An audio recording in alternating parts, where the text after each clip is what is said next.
to the show. It's good to be back. I'm starting to get back in the swing of things, and I'm still like I still have vacation mind on. Like even though it's been a week or something since I've been back. But today we're going to talk about backlashes, which is actually a really really broad topic. Yes. But we mean this in the context of politics, right? So political backlash, or social issues, social change. right? Yeah, political, yes, or social, or even religious. Sometimes backlash, or like theological backlash. Um, you know, as broad as it can get. It's important to understand like the context here and the stakes that are involved. Basically, whenever we see a backlash in today's society, usually it means one of a couple things, right? It usually either means that someone has overplayed their hand, right? Like some politician has stepped outside of the parameters of like the political capital that they've amassed. I want to talk about that a little bit closely, but give me your number two. Definitely, yes.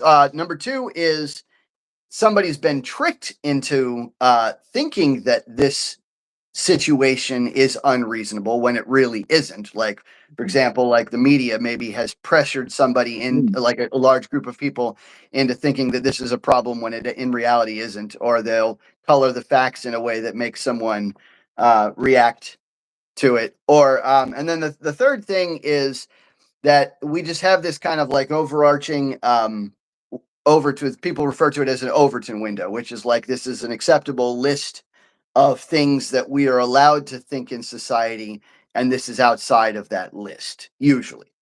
But there's other, of course, those are just like three broad topics. There are other little things that can happen along the way, and many things can create a backlash.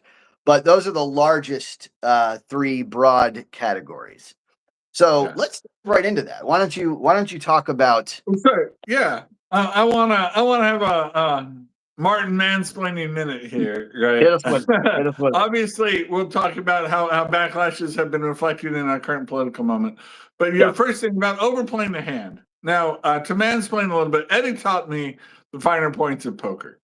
Well, so let's relate this analogy. Let's lay an analogy with poker. So, say you're saying poker. We're playing Texas Hold'em, 7-card stud. You've got 2 cards. 5 cards are anybody can use, and you can use those 5 cards plus your 2 to make the best hand possible. Right. So what would happen is sometimes when you have your 2 cards based on the 5 cards showing, you have what's called the nuts. That means you have the best possible hand that anybody could make out of those cards. Right. And so, yes, obviously you're in a very, very strong position. Now, other times you have a very strong where, only a few very rare, unlikely hands are likely to beat you, but it's still not the same as having the nuts. It's a very strong hand. And other times where you have a good hand or a hand with equity, but, there are a lot of possible hands that could beat you based on that situation.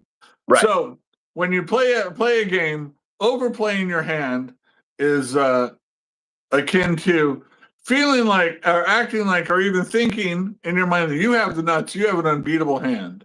Right. When really, no, there's somebody out there with a hand, and sometimes it's much more likely that they have an open hand than you think of. Like you're missing something. And obviously, like maybe people have heard the term bad beats. That's when you have a very, very strong hand and a really small, very unlikely hand also is there and beats you, right? Right. So that's a bad beat. But overplaying your hand is more like you thinking like your pair of queens is just unbeatable. There's no, and playing something like that where somebody has something like, trip 6s or, or something very like I have 2 pair and, and a lot of things very easily could beat you. Well, you're representing like, and so now to bring this back. So obviously politics is a lot like poker. It's understanding what your hand has, how strong a position you're in, right, how far you can push that, how much you can bet that, how far you can push that. and reading what your opponent's hand is. Right. So Right. part of this too, right? So we've talked about how there are certain issues where common sense, or like 80% of the society, common sense is sort of on one side, 20% on the left sort of fringe side. And yet people think, oh no, this is inevitable. This, especially the left or the radical left, wants to push certain very edgy, like transgender surgeries for minors and partial birth abortion, things like this. They're really 70-80% of American people are against. They're very right, and they overpush their hands so much that what results in is an inevitable backlash. Right now, there are paradigm shifts. So they talk about 10 years ago, the Supreme Court legalized gay marriage, right? And I was reading today about some of the Obergefell, the client, and then some of the lawyers who argued and won that case have felt like the LGBTQ movement is now not about civil rights like it was 10 years ago, and has gone off and to some things like fighting the patriarchy and other really weird kind of stuff that has resulted in this inevitable backlash where Donald Trump is now, who was, more liberal and in favor of like supporting gay marriage and other sort of LGBTQ rights, has now pushed back and said, whoa, right. Biological males and women's sports, other fringe things. That's an overplayed hand. We are not going there. That is not the change we want. That is not the paradigm shift you thought it was when this happened. So it's an inevitable pushback. So mansplain, we have pushed back the left, the far left, especially under Biden, just felt like this was just the way it was going to be, and they could just push as hard as they wanted on these issues. Nobody was going to push back. Nobody was going to say no. Certainly not the president under Joe Biden was going to let them go really far left. So you get no deportations, no red lines, no limits on transgender surgeries for anybody, care, drugs, anything like that. And now you have these inevitable backlashes, which launched Donald Trump to the presidency, gave him, big chunks of voters that had never voted for Republicans before, African American males, Hispanic males. And so now we're sort of sorting that out, this backlash. One of the big things then that we should talk about this week, the left, especially the left in the judicial branch, has tried to resist Trump's backlash, Trump's resetting things, using his executive orders. So they sort of reacted to that. Their sort of backlash was to have all these nationwide injunctions. Right. And so, but one or two, or just being modest with that would be one thing, but they overplayed their hand. There were like 40, 50 of these things that were going out, district court judges all over the place.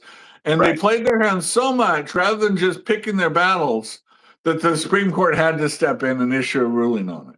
Right. Which is sort of what happens with backlashes. When you push too far, you end up getting called, right? And this thing, and you end up losing what you could have gained if you'd been if you'd played your hand absolutely right. Like so both of your we may touch on this poker analogy a lot. I think it's happened that people understand for the company, right? So and a lot of it's right. It's like there's an acceptable an acceptable list of parameters, right, that these things can fall into. Like you mentioned, the LGBT community, and that started back in the day with gay rights, which I think today is like the anniversary of like the Stonewall riots, which in my mind, right, even though I'm not opposed to that lifestyle, I'm opposed to that lifestyle.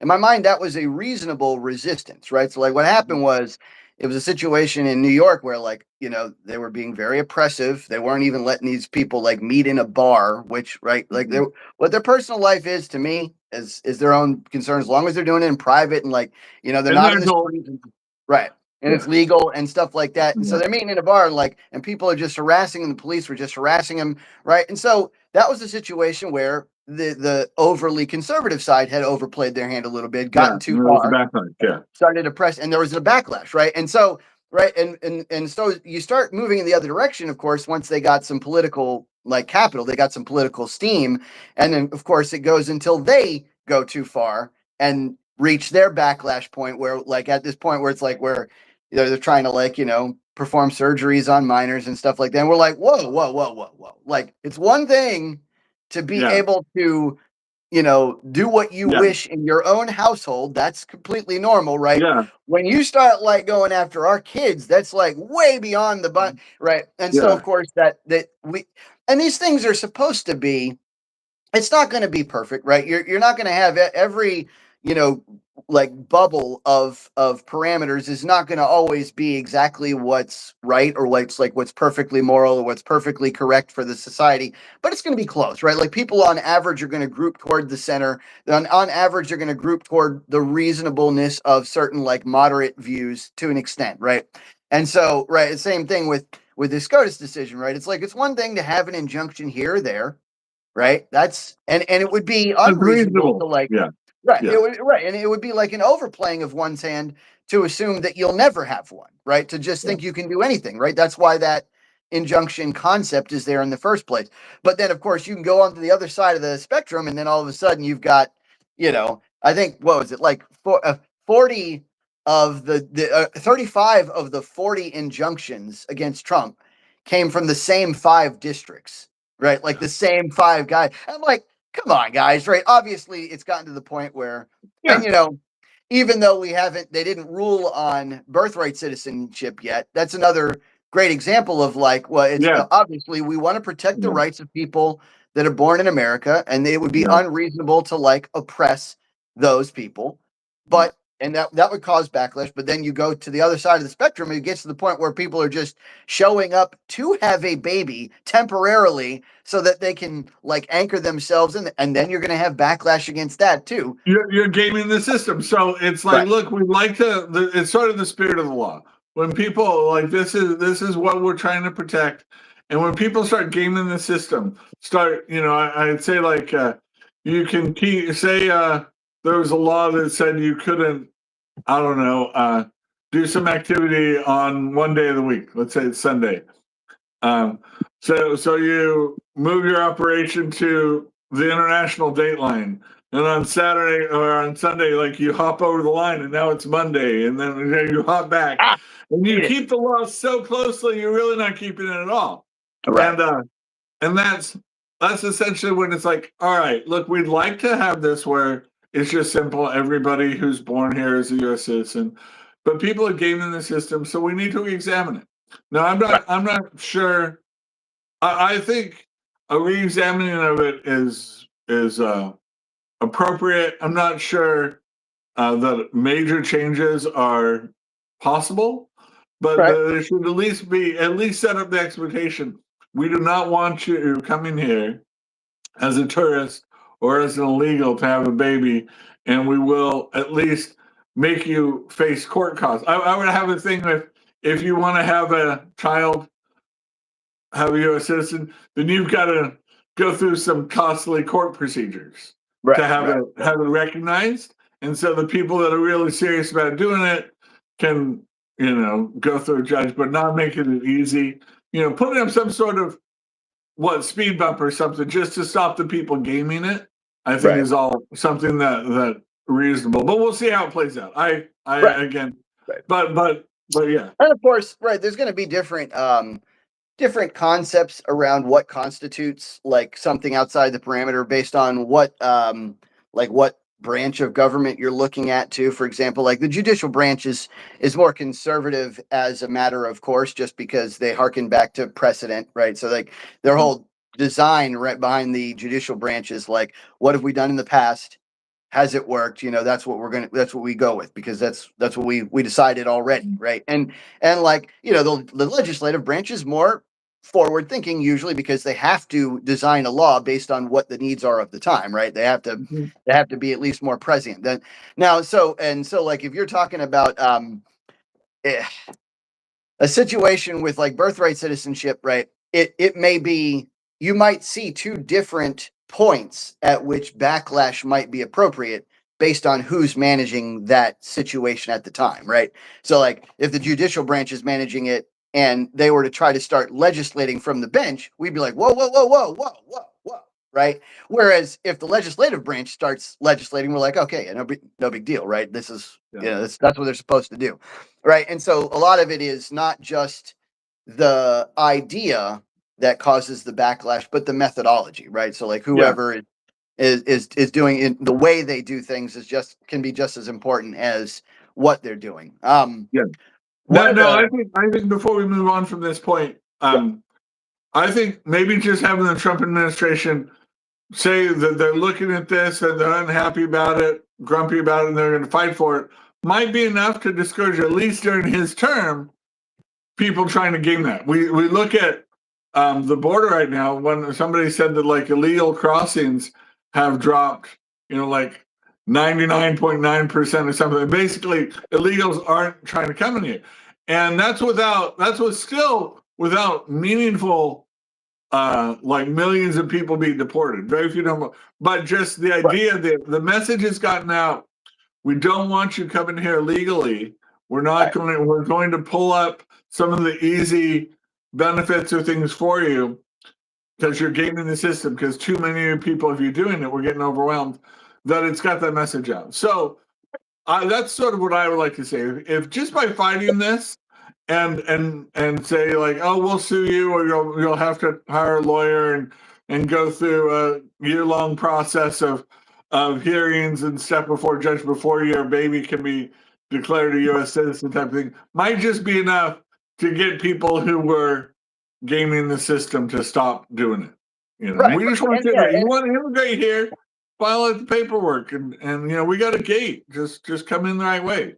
Right. And this is an example, I think, too, this is an example of where backlash, sometimes it becomes necessary because, the way that Trump's dropped, the border crossings to like 0, that's probably too low in the abstract. Like, if you were to take a step back, be like, all right, we don't want 0 border crossings. We want people to come here and legally, right? We want them to cross. Illegal border crossings. Right. Well, right, of course. But the other thing too is, right, like, the truth is, like, we have to accept that there's going to be somebody who's going to be able to manage it, right? So if you've got such a vice grip on it that it's 0, right? Like, you've probably gone too far. But in this situation, it's necessary because we've had so many years for so long where we're just like, come on in, nobody, there's zero management at all, and so, like, it's okay sometimes to overmanage a little bit to compensate for the loss of management, right? Yeah, and I think that's what they're saying. Let's experience what it's like with no illegal immigration, and then if there's a backlash, if there are negative things coming, then we'll make an adjustment. Then maybe there'll be a stomach for actual immigration reform, like laws. Right now, nobody wants to legalize anything because, right? But let's just have a few years, and what if it's wonderful, or what if it's horrible? Then we make changes, right? We'll sort of, and I think that sort of reaction backlash is sort of normal. But you kind of read and see and then make adjustments to what needs to happen. If we're not getting quite enough immigration labor, then we change the law. Right. And so, one of the other things I was going to mention too is that there's a lot of times where backlash feels justified to me, right? Like, and that's when somebody stepped outside those bounds, right? But there's also some times where I think that backlash isn't justified, and those times are, I found an overwhelming pattern is when it's something that's like anytime it's like a knee-jerk reaction, like anytime somebody is like doing, like, for example, Trump brings out this backlash in people, nobody else, like, to use a Trumpism, like nobody else ever has in history, right? Like, he's definitely been the guy to create that, like, and, like, I think people panic, right? And so I would ask, everyone in the audience just to be cognizant, if you find yourself panicking, right? If you find yourself like jumpy, like on guard, anytime somebody does something like Trump, for example, you might be in that spot where you're ready to give backlash where it's not due, right? Well, you might be in that spot where, like, because I think Trump has done a whole bunch of stuff. You're not being objective. Right, right. Speaking of, like one of the tests I usually give people when I talk with pundits online is a lot of times just to like test the waters to see if they're like even remotely reasonable or if they're just dealing with cognitive dissonance. Is I'll say, tell you what, can you give me 3 things that you like about Trump and 3 things that you don't like about Trump? Right? Seems simple enough because to my mind, no matter how much you hate Trump, you should still accidentally find 3 things that he's done right. And no Yeah, matter how stop much you clock love is him, you yeah. should be able to accidentally find 3 errors that he's made, or at least errors in his administration, right? And yet, routinely, over and over again, I find people like who just thinks he walks on water and can't make any mistakes, and people that think he's literally the Antichrist and can't do a single thing right. And I'm like, God, if you're at that point, you're backlashing. You are backlashing for no reason. You've gotten too far, Yeah. and you're just not being reasonable. Now here's for me when I think yeah, backlashes are inappropriate when they're knee jerk. I think when they're too quick. When you Yes. have it right. So like with Trump, he was using his tariffs. This was a big thing. And it was Yeah. a negotiated play. And people were just like freaking out because nobody had used tariffs to negotiate. And so markets were fluctuating very big, and then, but then these countries that he threatened tariffs again would come in and he'd strike a trade deal with them.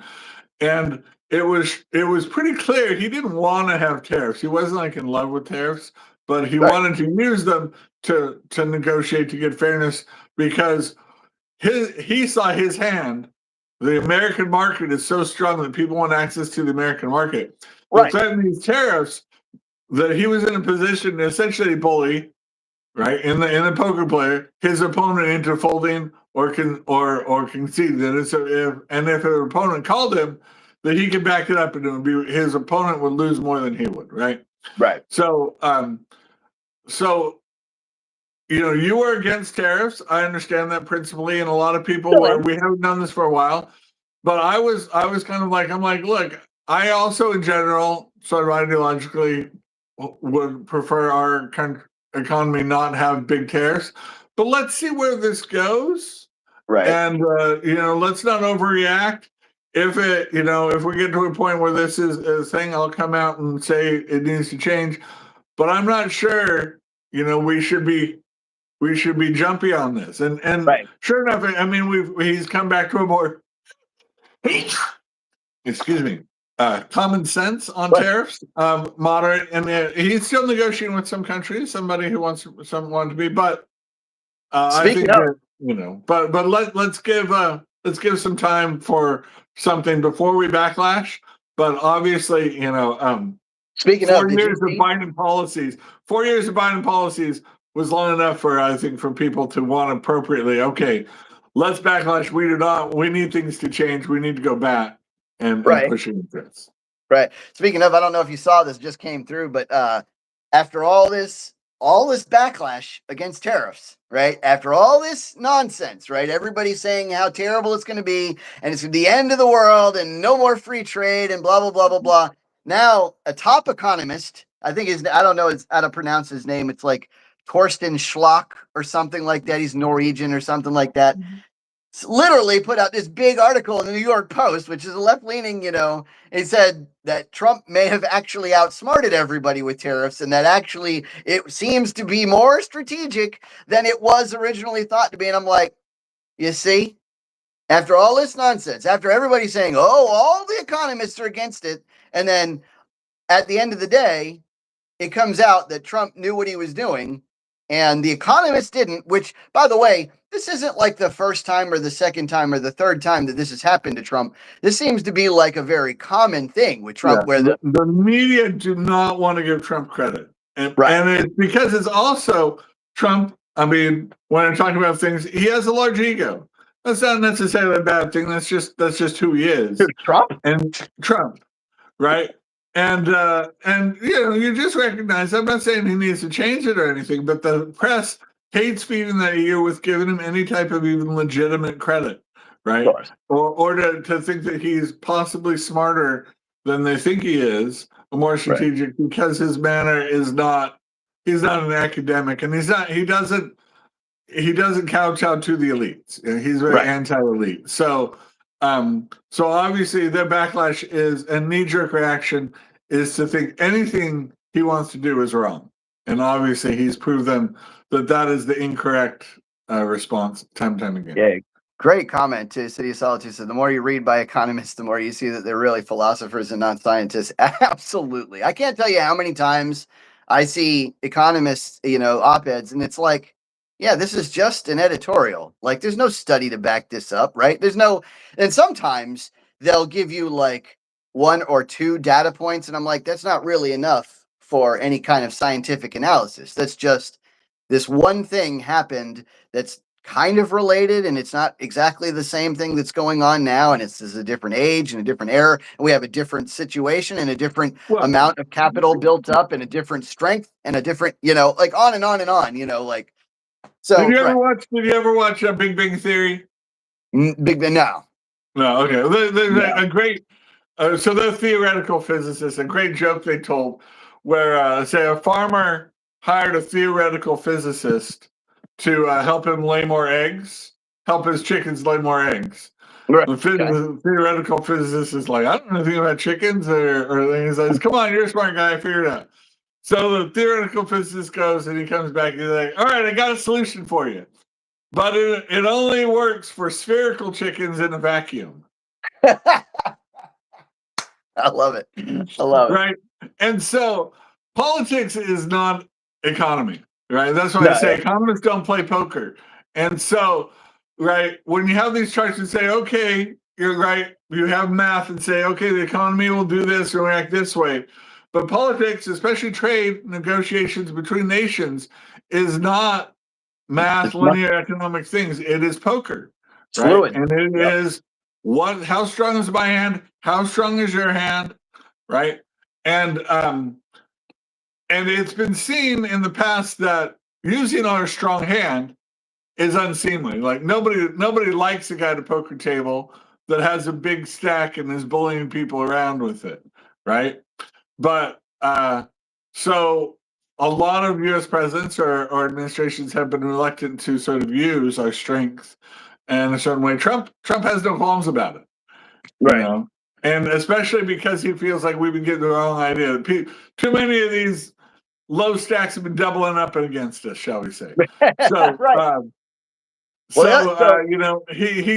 ready to play. He's ready to play cutthroat. Yeah, and so the other thing too that another major reason that I see backlash being unjustified is simply for the fact that somebody's doing something in a way that it's never been done before, right? And often that's a good reason to be cautious, but not to give backlash, right? Like the backlash should come after the results, unless the only time when I would say that wouldn't be the case is if there's a principled objection, right? Like if you have an ideological principled objection, you can sometimes put up like shields against things that are like outside of your moral scope or something like that. That's of course reasonable, right? If like somebody comes in tomorrow and says, I think we should give Nazism another try. I'd be like, whoa. Like if somebody comes in and says, I think we should, try Mao and his philosophies one more again. I'm like, no. But if it's just somebody coming in and says, I'm going to try let's try noble and peasants again. Right. But if somebody comes in and says, let's give tariffs another shot, right? It hasn't been tried for a while. We're in a completely different economic situation. That's where you would be like, okay, let's be cautious about it, but let's take a look. But the overwhelming situation in basically every field too, right? For example, one of my friends who's on watching right now is he and I we talk about the archaeological situation in the universe, right? And a lot of times they're just overwhelmingly like depreciative. They just hate anybody that comes up with a new concept or a new theory in archaeology. And they've got it all figured out, right? And anytime someone like Graham Hancock comes along and says, maybe this happened. And he's not saying, this absolutely happened. I guarantee it. You know, da da da da da. Anytime anybody comes up with something that isn't them doing it, it's like there's this gatekeeping, and they're like, whoa, whoa, whoa, Yeah. whoa, whoa, backlash, backlash, backlash, and so they Yeah. throw all these like daggers at you, and you have to Well, like yeah, dodge they're them. dismissive, yeah, of new Right. ideas, and I think Elon Musk has faced that a little bit. Like he faced where he was beloved, right, and people were embracing his cars Right. and giving it overvalue, maybe overvaluing Tesla too much, where their stock price made them like the most valuable car company in the world. That was probably a little bit not appropriate, but then the minute that his politics don't line up with their virtue signaling politics, there's a backlash that his cars are bad, where they're Yeah. manifestly not. Right. Right. And it So, has nothing to do with it. yeah. Right. So yeah, that's another signifier that you can see. Like if you see yourself reacting to like a product because of a person, you're probably backlashing for an illegitimate reason, right? If you see yourself backlashing, another big one is partisan politics, right? I see this all the time. If you have a problem with everything that one party does, that's backlash. It has nothing to do with the policies. It's got to do with the people that are involved. You have some kind of partisan loyalty that you're built into, and a lot of people just can't No, see the good on both sides. I'll push back against that slightly. So, so the There's gonna be immigration, what? there's going to be patterns on each side, of Yeah. course. But what I Well, don't like is Mhm. when someone will like categorically ignore everything from one side or the other. Okay. So I just wanted to talk about an experience I had on the immigration, Yep. right? So obviously, Trump's crackdown on illegal immigration is broadly supported in the US as a reaction, as a backlash Yep. against Biden's policy of open borders and zero deportations, right? Sure. Sure. Common sense. But this is difficult, right? And here in North Carolina, we haven't seen large numbers of people being deported, right? Now, my Southern California, right, has erupted in violence, right? A lot of people, as ICE has come in and tried to detain criminals, people that they have warrants for, detain them and deport them. Through due process, they're trying to be more careful on it, but just having them present there, people have reacted very strongly. Yep. Now, my brother, who has been sort of moderate to conservative, maybe center left slightly, is much more left on this issue, and partly because he's he's known these people. He's been a bishop in a church where he's helped people he know, and his association has been with humble people who just want to work hard and live here because it's a lot safer than where they'd live and have families. It's not he's Sure. not Sure. he's not encountering right the criminal, the gang member, the drug Right. hauler type of thing like that. So his experience is very sympathetic. Him wanting to help these people, and not harass them, and he just sees it as harassment. And so it's an emotional connection when people know people who are illegal that they're not threatened by, right? Yeah.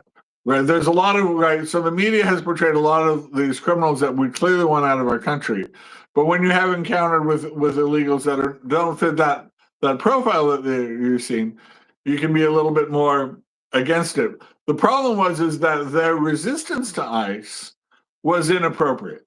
Oh yeah. Was a backlash that went way too far, right? Yeah. So it's one thing to peacefully protest, organize, to let them know, hey, we don't ICE going after criminals is one thing, but we don't want this sort of fear mongering in our neighborhoods or whatever our culture.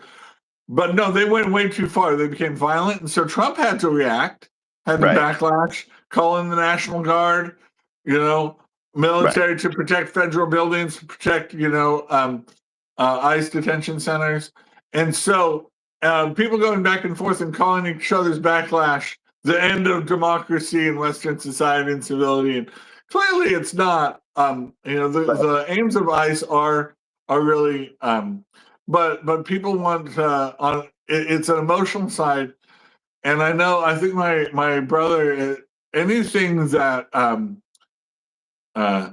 sort of eye rolls for anything that comes from the right on immigration issue because his experience is different from what's been portrayed or what he thinks is fear mongering. Right, But right. I have to push back on him. I'm like, but just because you're not encountering and working with people who are committing crimes in America doesn't Right. mean that that's not the government's job.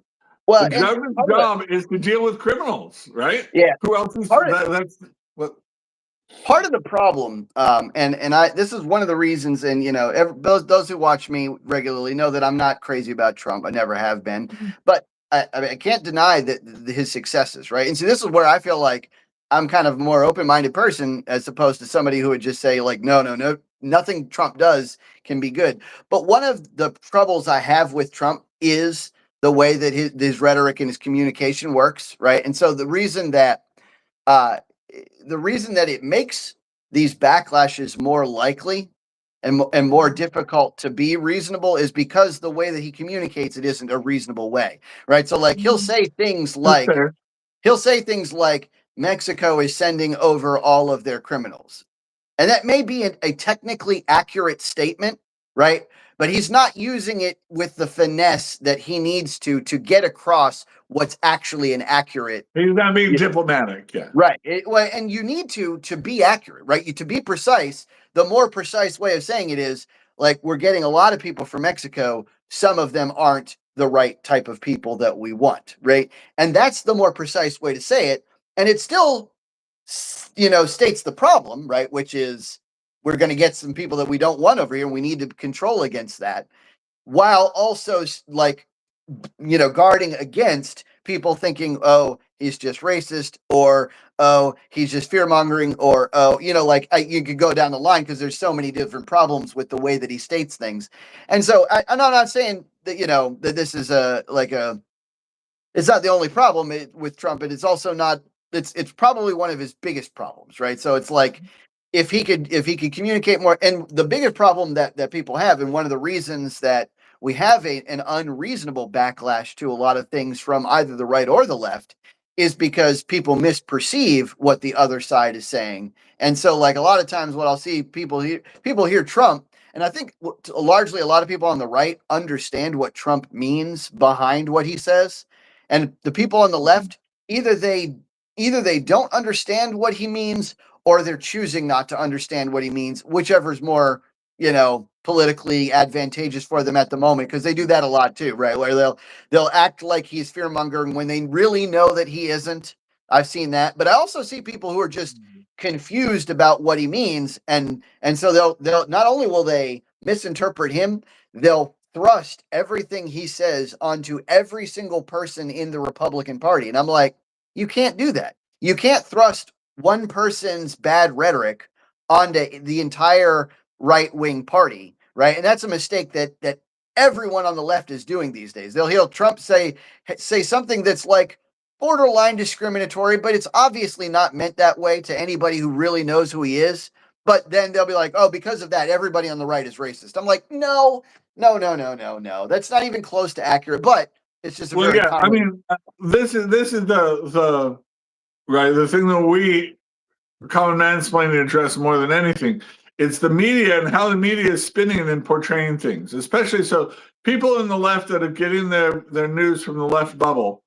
Anything that is going to be spun to them, anything that Trump says is going to be put out of context or in a context to read into the narrative about his anti-democratic, racist, authoritarian, stereotypes.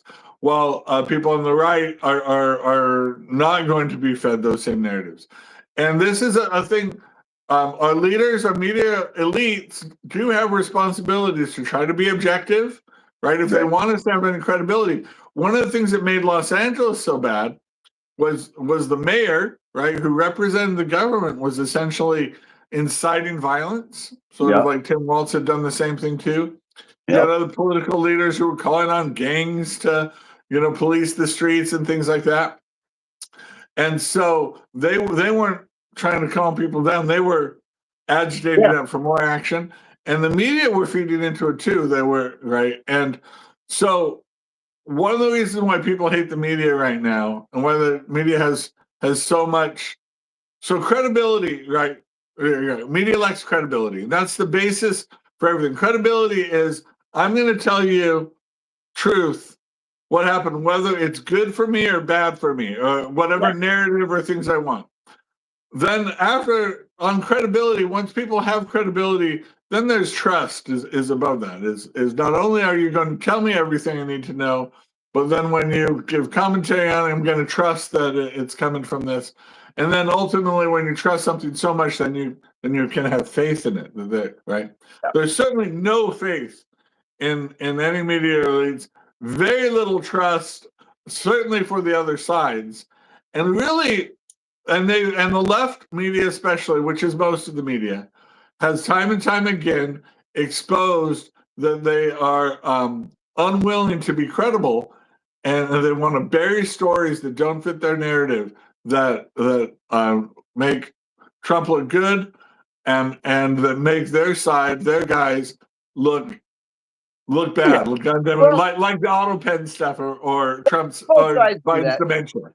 Right. Both sides do that. They do that a lot. That's fair. To be fair, but I will say this: when I go on, and maybe I'm biased a bit too, but when I go on and I watch, because I watch everything from both sides, and I will say, like when I turn on Fox News, I hear, I'll hear a statement that I think is true, a statement I think is true, and then a statement I'm like, yeah, that's editorialized, probably not completely accurate.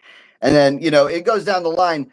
But I hear far more on the left for some reason. And maybe it's just because of the administration. It might just be just recent, right? It might be because of Trump and the circumstances we're in. Like, but for some reason, when I go on, like, if I were to listen to, Fox versus MSNBC, the number of like true statements that are just like, factually correct are probably I would just say far more likely to be heard from Fox than from MSNBC. And maybe that's a bad comparison. Maybe MSNBC isn't the channel that I should be using. Like maybe CNN should be the better analog. But I don't know. I have that. Maybe it's just me too. I don't know. But it's like, yeah, both sides will admit the truth all the time. I see that one all the time. But I see MSNBC is much more likely to say something that's just like flagrant, like out there, like comparing Trump to a Nazi or something like that. Like, which is why Scott Jennings is so great, right? Having Scott Jennings on the network to push back against their like crazy stuff is like, what? It makes you look like a genius, because they would say the most unhinged stuff that all he has to be like, oh, wait, let's just draw this out, explain yourself, and you realize there's air there, there's nothing, it's just, it is emotion too. And on the left, and we're trying to be more analytical. Right. I think the backlashes that we've seen this week, too, in Europe and in the West are also backlash. Another backlash I want to talk about is Muslim integration and Muslim aggression, and they're not wanting to integrate with the West, and they're making enemies of anything Western, right? And so obviously that has become front and center with the war, with the military action, in trying to degrade Iran's ability to make war, certainly to possess weapons of mass destruction. But there's also big reactions going on in Ireland and in England. Britain's getting overrun. I got to tell you, in France against the overwhelming number of Muslim immigrants that are coming into the country, in overwhelming numbers, right? Not in smaller numbers where they integrate, where they can handle, in huge numbers. And so you're seeing a backlash. Brexit was a backlash against unhinged immigration, right? England just wanted to control. They just wanted to control their own immigration. That's why they voted for Brexit, even though it brought all these other negative things. They're willing to do that if they can be in control of their own immigration. And now the Liberal Party is just letting it all happen again. And so there's a backlash again happening there. We'll see if that sorts it out. Everybody's calling it racism. They're trying to say we're trying to preserve what is, a bastion of Western civilization. Yeah. and say that this is un-British. This is, establish our culture. And the Irish want to do the same thing too. So it's very, but they're up against a very aggressive ideology and very militant ideology, but one that the left has not been unwilling to address. Address Yeah. that because they see them as a political ally, that they will get their votes, and that's Right. all that they've cared about so far. So people have had to react, and this has been an idea, right, of red pill. For those out there, the idea of red pilling is people who have been leftist all of a sudden take the red pill, like from the Matrix, and all of a sudden, see things, have this shift, and see things like from the right, and that's a backlash, right? From when things have pushed left and pushed so far, people all of a sudden realize that that the emperor has no clothes, and they take the red pill. One of life's like little ironies and glorious moments is the fact that The Matrix, one of the most beloved movies of all time for me, offers the red pill as the truth and the blue pill as to like stay in La La Land, right? Like I just couldn't tell you how much I was like when I saw that the first time, it's on. But am I back? I lost you for a second. Yeah, no, you're back. Somebody's calling me. Anyway, yeah, it's sad that right after all that hard fought, backlash that was righteous at the time, which was to preserve this bastion of Western civilization. Now they've got outrageous immigration issues there, and like they're not going to be able to. And I feel like people, the reason this backlash is they won't know that how appropriate it is until it's too late, right? Like they're gonna like fight against this backlash, which is reasonable, and then they're going to realize, like 10 years from now, that 90% of their population is Muslim, and Muslims have like 35% of their 45% of their parliament seats and stuff like that. They're going to be hopeless against whatever tides come, and that's going to be it. And we're going to be then it's going to be up to the United States. It's going to be the last remaining Western civilization. I hope, I pray that that's the case. I pray that we are able to maintain Western civilization, because it's you got to be careful. It ain't gonna be Canada.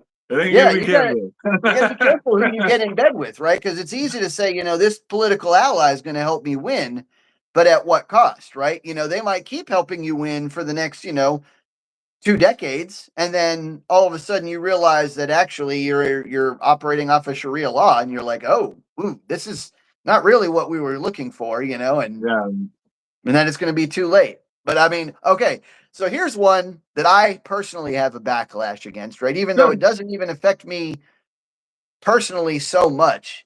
This dude in New York is some kind of special. The mayor? Or Mamdani or whatever his name is.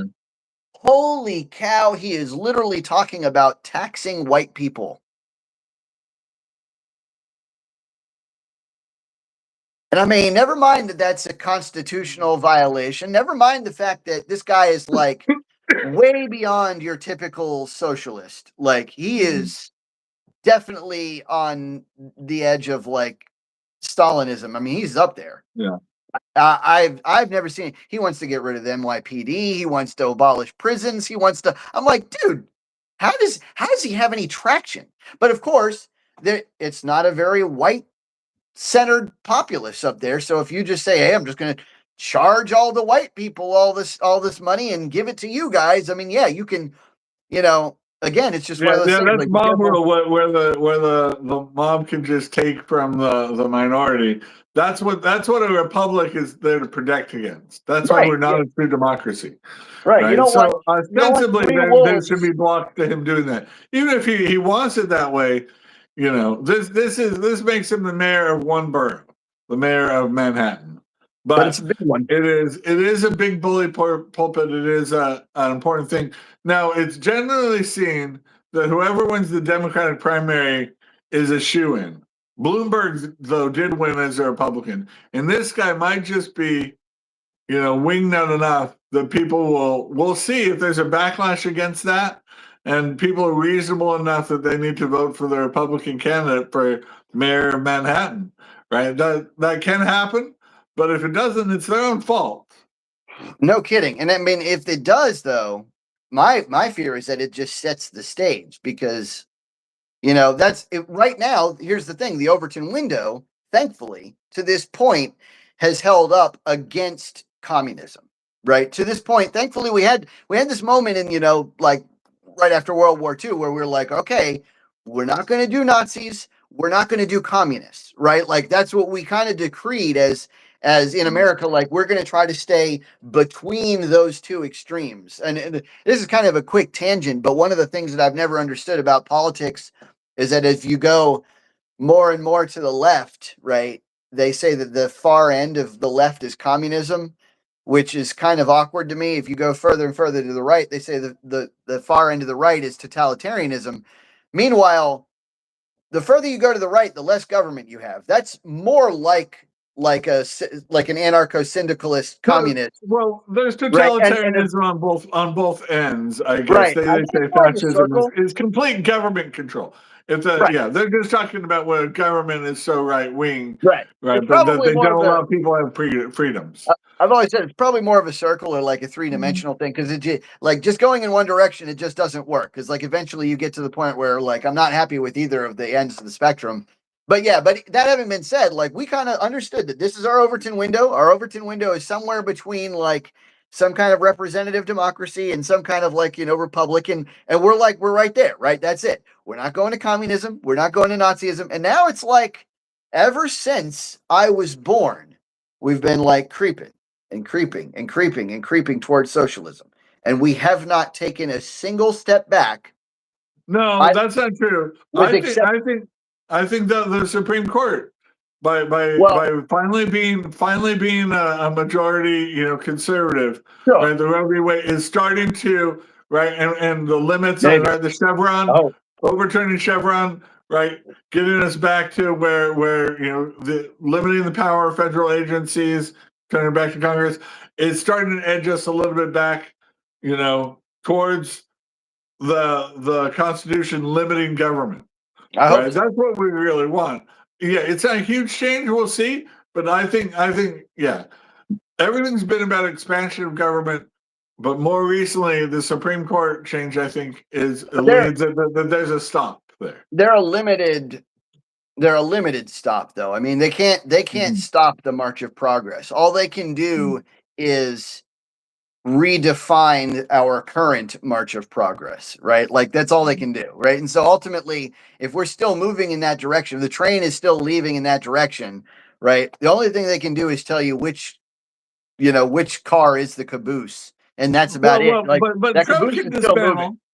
moving. That's why Trump wants to dismantle agencies like the Department of Education and USAID and other things like that. So he wants to draw down ones that get the federal government out of your life. Even Trump he's weird. He's definitely not what I would call a conservative, right? I mean, he's definitely like, tariffs aren't a conservative idea. A lot of his, he spends like there's no tomorrow. So like, it's not like he's exactly conservative, but he does have some key conservative features to him, which is thankfully one of the things that I could cling to in this. I mean, it made him a million miles better than Kamala Harris, who is a lot more like. Can you imagine President Kamala Harris right now? Can you even imagine? I mean, I couldn't. We'd be toast, right? Nothing. Oh my God! Do you know what she probably would have helped Iran? She probably would have attacked Israel or something ridiculous. Like she's just out there.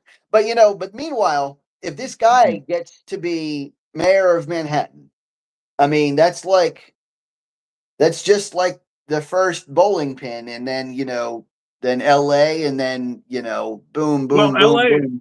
I don't know if you know about Karen Bass, but she is a trained Marxist, communist. She's right? up there, yeah. Yeah. So I mean, they already. Los Angeles for a long time was much more politically conservative, right? It was San Francisco that were the far left, but after Prop 187, which was the first one that voters voted on to deny like medical benefits, things like that, to illegal immigrants. Yeah. They were able to spin that enough to get one party rule, and now they have have just brought not just Democratic policies, but far left Democrat Yeah. to the Now Los Angeles.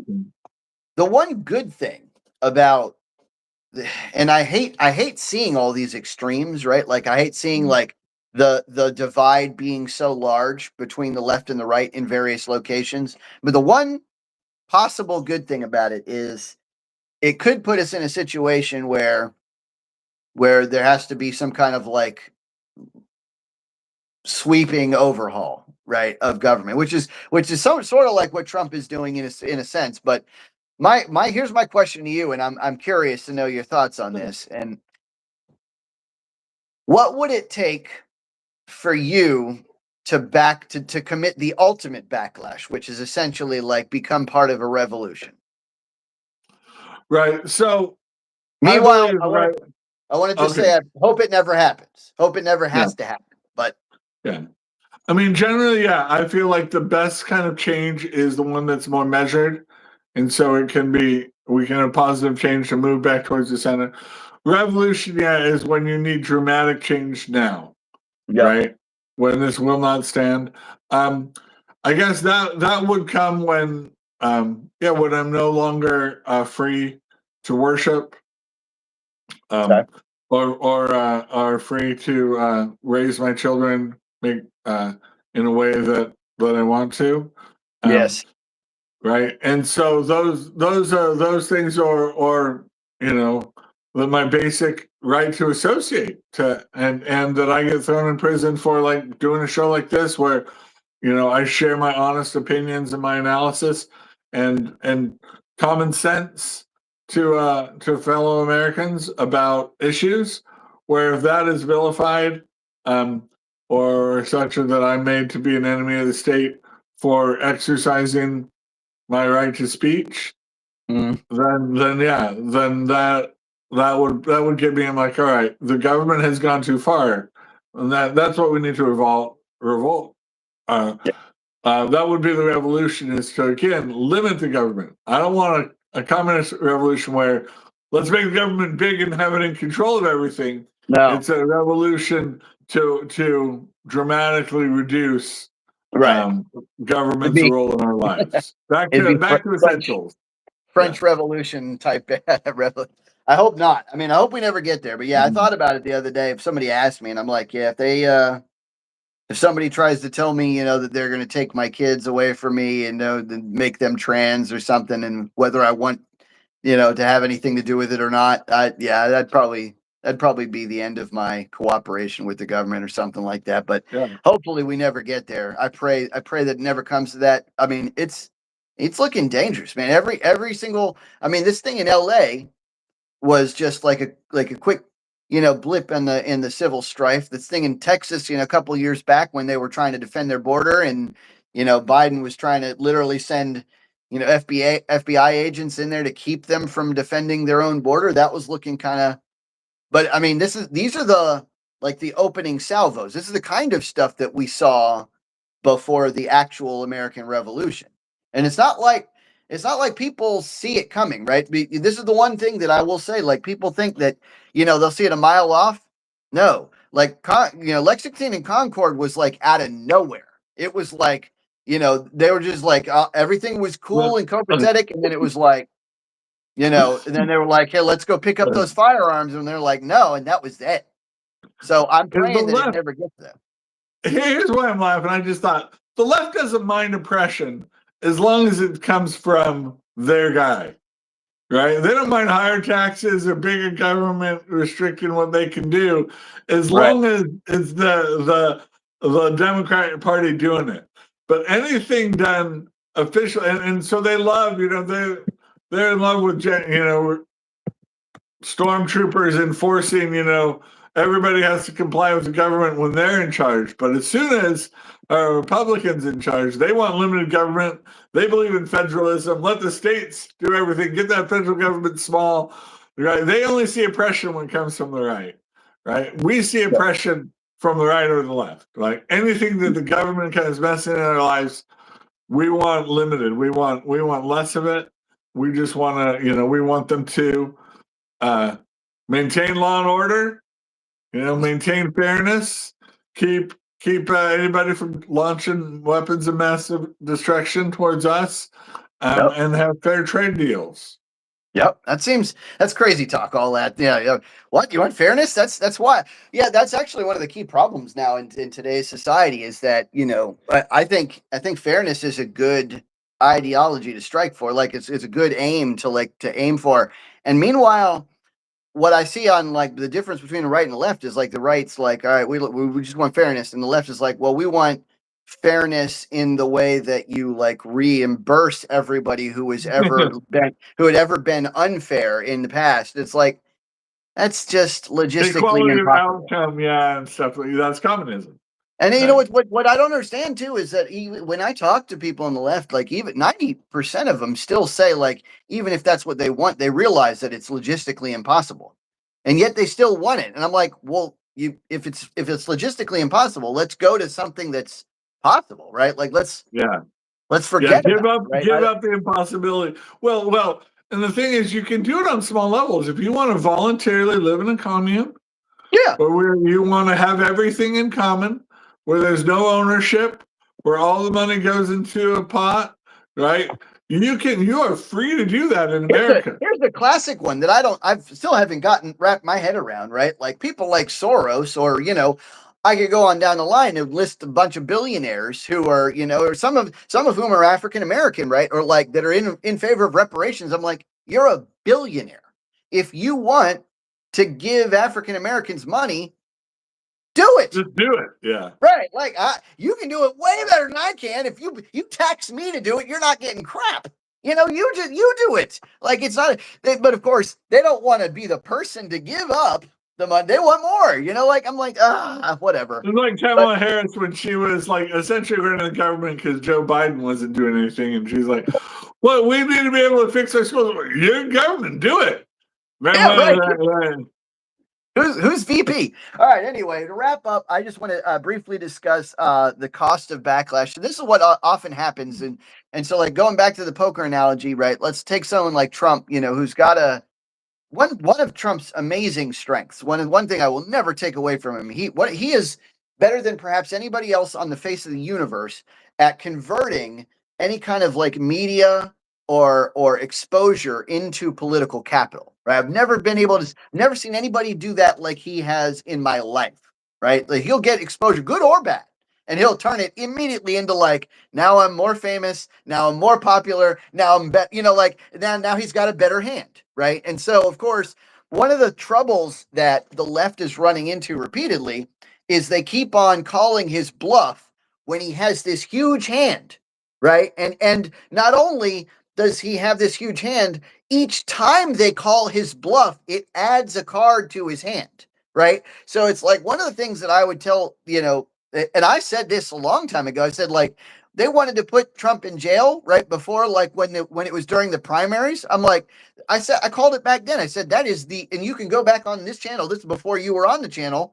You can go back in this channel and look. I said that would be the stupidest thing that the Democrats could do because Trump is much harder to beat than DeSantis is.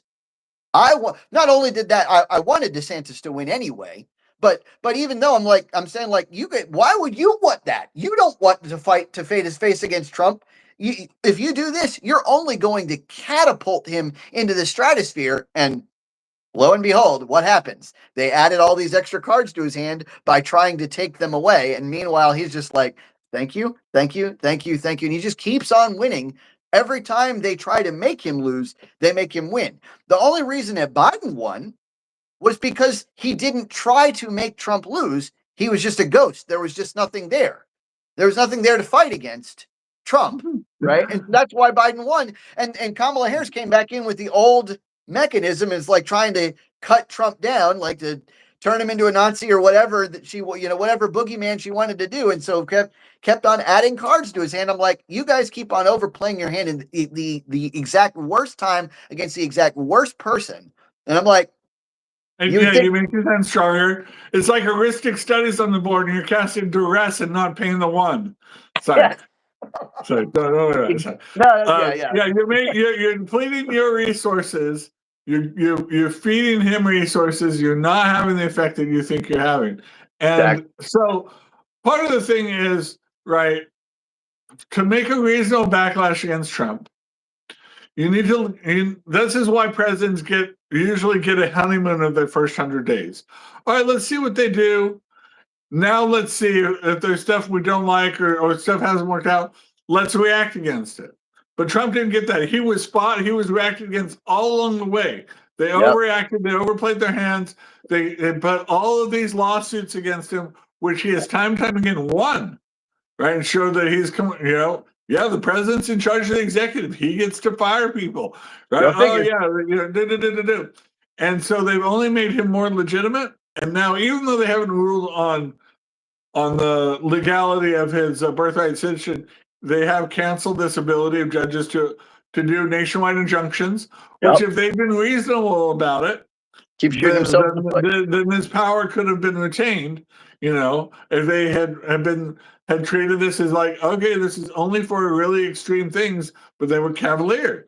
Then they overplayed their hand. They didn't pay the one with the heuristic sitting on the board. Right? For those of y'all who don't play Magic, apologies for the but it's a great analogy. All right, guys, that's all I had for you this week. That's it. That's normally the cost of backlash, is to expend resources, to waste time and energy, but not with Trump, boy. You gotta play a different game. I don't know what it is, but it's not this. But anyway, a great session. I'll catch you guys next week on Common Mansplaining.